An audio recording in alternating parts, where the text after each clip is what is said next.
In San Francisco, the Board of Supervisors, at a hearing on Tuesday, March the 14th of 2023, said they would take in considerations and are talking about a draft for reparations proposal that the Reparations Committee is asking for. And some of the things they are asking for is a payment of $5 million to every eligible black adult, and the elimination of personal debt and tax burdens, and a guaranteed annual income of at least $97,000 for 250 years, and homes in San Francisco for just $1 per family. And these were just some of the more than 100 recommendations made by the city's appointed reparations committee. They also talked about the centuries of slavery and systematic racism, and the San Francisco Board of Supervisors, hearing the report for the first time on Tuesday, voiced enthusiasm and said that they support the ideas listed. But some said money should not stop the city from doing the right thing. Several supervisors said they were surprised to hear pushback from politically liberal San Franciscans, apparently unaware that the legacy of slavery and racist policies continue to keep black Americans on the bottom of health, education, and economic prosperity, and homeless populations. A draft reparations plan was released in December and is unmatched nationwide in its specificness. The committee hasn't done an analysis of the cost of the proposal, but some critics have slammed the plan as financially and politically impossible. Some supervisors have said previously that the city can't afford any major reparations payments right now, given its deep deficit.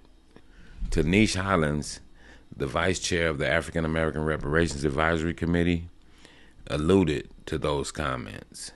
And several people who lined up to speak reminded the board they would be watched closely to see what the supervisors would do next, which they definitely need to be watched closely.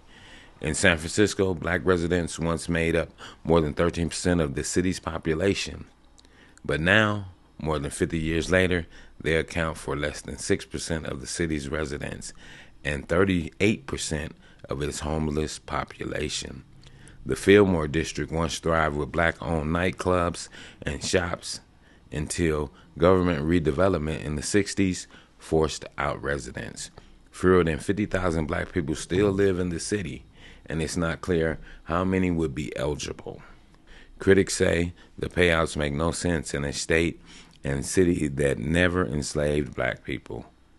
Opponents generally say taxpayers who were never slave owners should not have to pay money to people who were not enslaved by them.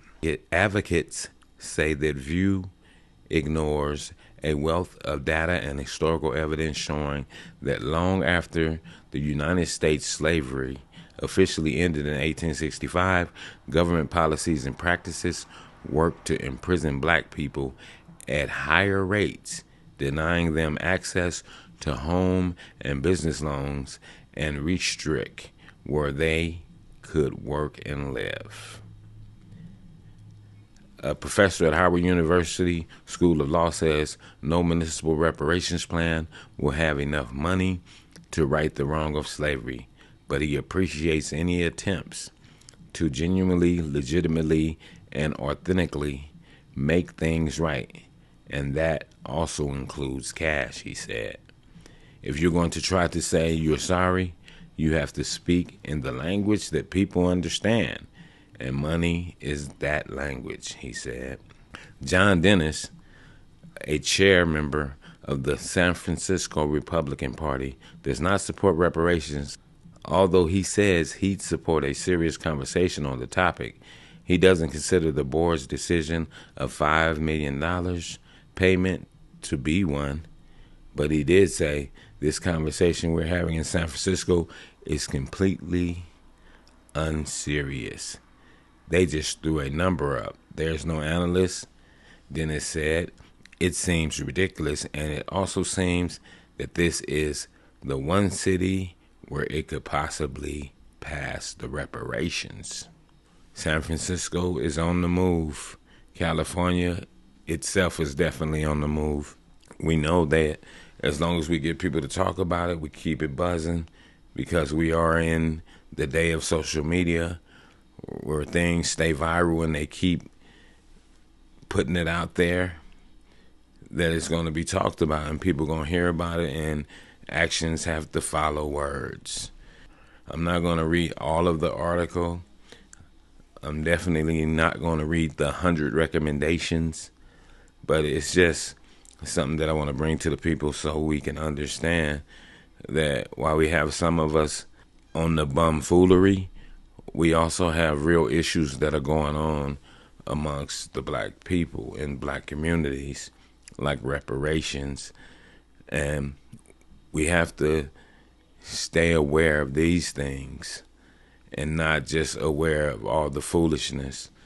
We have to be on this and see where this rabbit hole leads us to. It might lead us to what we deserve. It might not. But like my uncle used to say, if you stand for nothing, you'll fall for anything. And with that, I'm going to say, this is the news in you. North, east, west, south. Unite from every alley in Cali, intersection and back street. Subscribe to the channel and hit the thumbs up on your way out the door.